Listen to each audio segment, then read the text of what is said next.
Hey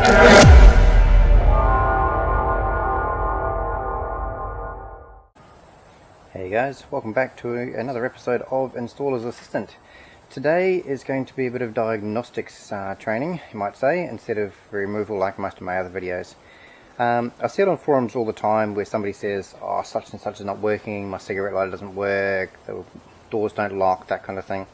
And typically the first result from the community is make sure you check your fuses that they're not blown.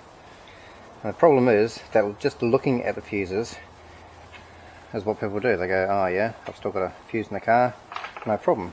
And for most people, they've typically got some kind of fuse box in the vehicle that they can inspect. This is a Honda Prelude, so I'm just going to work on the inside one because it's easier to film. But they could be under here, they could be under the dashboard, they could be in the boot. There are quite a few places to hide vehicle fuse boxes. If you're unsure, have a look at the user manual. That's hopefully still in the glove box. If not, a quick online search will normally tell you where to find these fuses. Most of the time it'll even tell you what the fuses are for, so if you find that the cover that sits over the top of them is either unreadable or just doesn't have the information at all, then the online search will tell you. I'm quite lucky in that this one here is still very legible, but for the purpose of today's tutorial we're going to ignore that. So how do we check for a blown fuse? Now the one that I've done this time, I have deliberately popped the fuse that controls the door lock. So we're going to assume that this customer has said, my doors don't lock anymore with the remote or the key, I have to do everything by hand, something's gone wrong. And we've said to them, can you check the fuses? And they go, oh yeah, fuses look fine. But they're not. I have deliberately popped one of them. Question is, how do we check it? So there's quite a few different tools you can use. You can start with the most basic tool you can pick up from like a super cheap store in Australia or a Home Depot, whatever you guys call it over in America. Anything that sells a basic test light. Now this is alligator clip on one end, goes through a nice flexible cord into what looks like a screwdriver handle, which is clear, and in the front of that there is a 12 volt globe that lights up when you apply power. Let me show you. So if I hook that onto the negative of the battery there, and I should find that lights up. So you can see that light lighting up. Okay. So that's the most crude and basic form of test light you can get. It's fine for checking fuses, but I wouldn't use it for much more than that. When you go into advanced levels, there are other things you can do for checking power antenna wires, camera wires, that kind of stuff. That's not covered in this lesson. Here's one that I got probably 30 odd years ago. It actually came from a shop called Dick Smith Electronics, and much the same way, it's got another alligator clip, and then the probe on the other end has lights on it to say 6 volt, 12 volts, and that one goes as far as 24 volts. I wish I could still get my hands on those. As you can see, this one's been repaired multiple times, but it works well. This one is a nice cheap AliExpress style Temu one. You probably would have seen them listed all over the place. They look really pretty. They have a voltmeter in them. They advertise them with a coloured light to say positive and negative volts coming through. Again, it's got an alligator clip on it. This one's not so bad, but I found that on this one the volt readout is quite dull. So hopefully you can see that. I've got a green light to say yes, I have the positive on the positive, negative on the negative, and it's actually showing 12.9 volts at the battery, but it's very faded and I really don't like it very much, but it's cheap. If I go backwards, 12.9 volts, red light. So it's a good way of saying, hang on, you're touching a negative and you're using positive as a reference. Beyond that, not a huge fan. It's a bit clunky, it's a bit slow, it's a bit cheap, it's a bit nasty. Another one I found was this one, also from an AliExpress store. Very similar manner. Alligator clip one end, probe, positive and negative, and a volt reader. This one I don't mind so much, except that the stretchy cord is not very long and not very stretchy. Alligator clip. Sorry, ignore the beep. Now this one, the readout is very clear.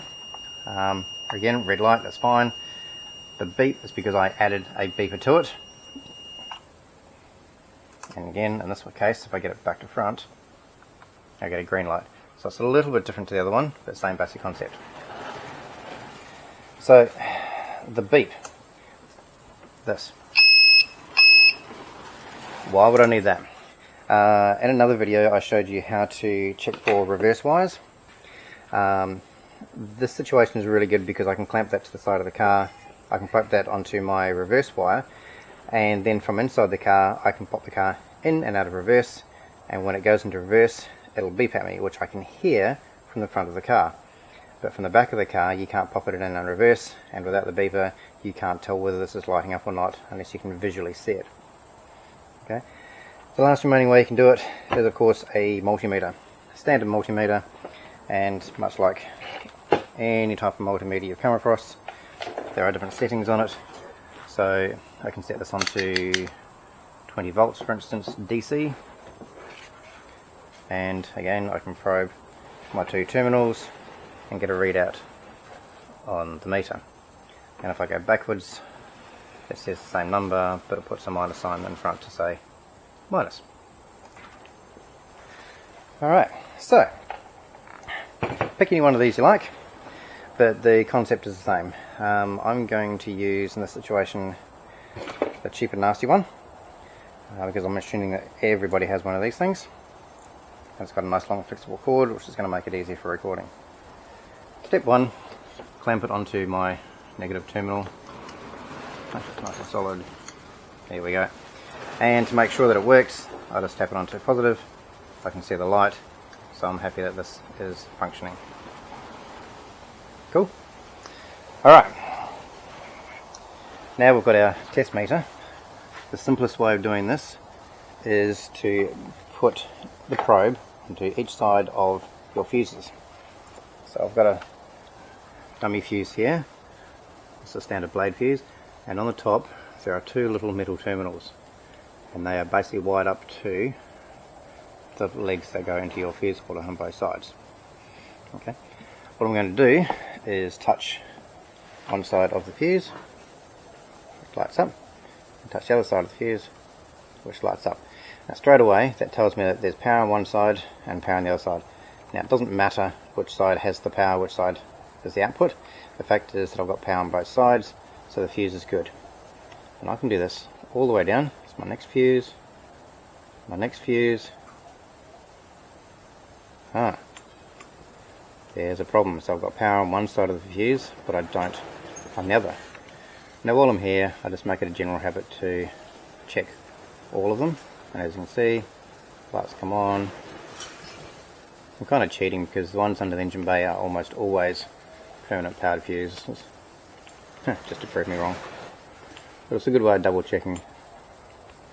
Okay, so I've determined that this red one here is a 10 amp, they are color coded, is problematic. Alright, now just for shits and gigs, you saw how long that took with the normal probe.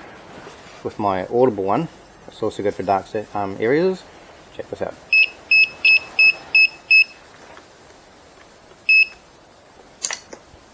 So see how much faster that was checking them? It only has to beep to let me know that there is volts on the other side.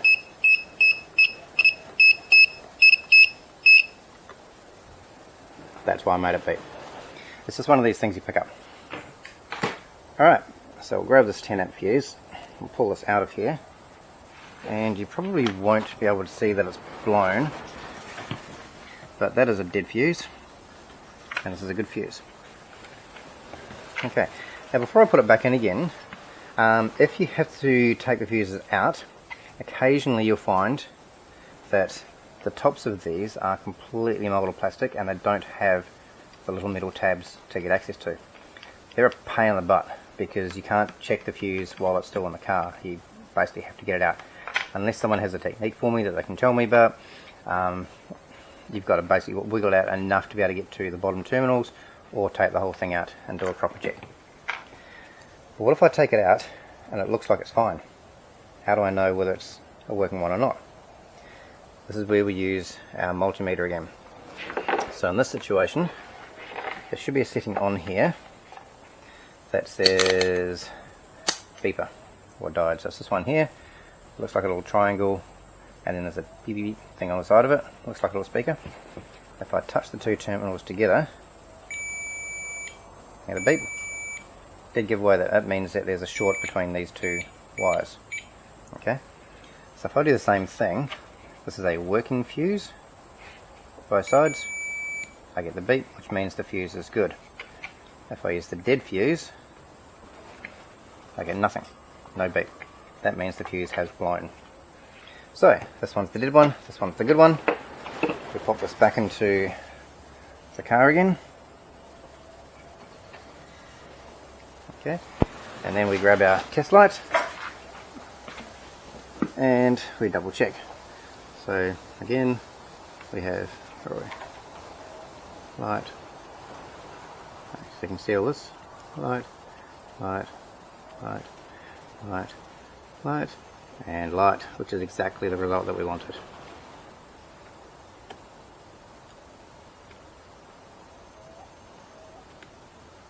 Cool.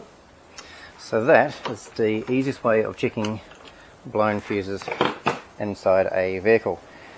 Like I said, they're not always under the engine bay. Sometimes they're on the passenger footwell, sometimes they're on the kick panel, sometimes they're under the boot floor, sometimes they're under the carpet. They could be anywhere. But yeah, have a look. If someone says check your fuses, that's how you do it. Change the fuse, that's always the first thing, and then you know that you've checked that. It is very common for cigarette lighter fuses to blow when people put accessories into their cigarette lighter sockets in the car and they fall apart and they short out. It's very, very common. Okay, I hope that helped you guys out. A little bit of diagnostic tool work for you. If you like what you saw, please subscribe to the channel, click on the notification button so you see anything else that's coming up, and I will pass on more information to you as I can. Until then, have a great day.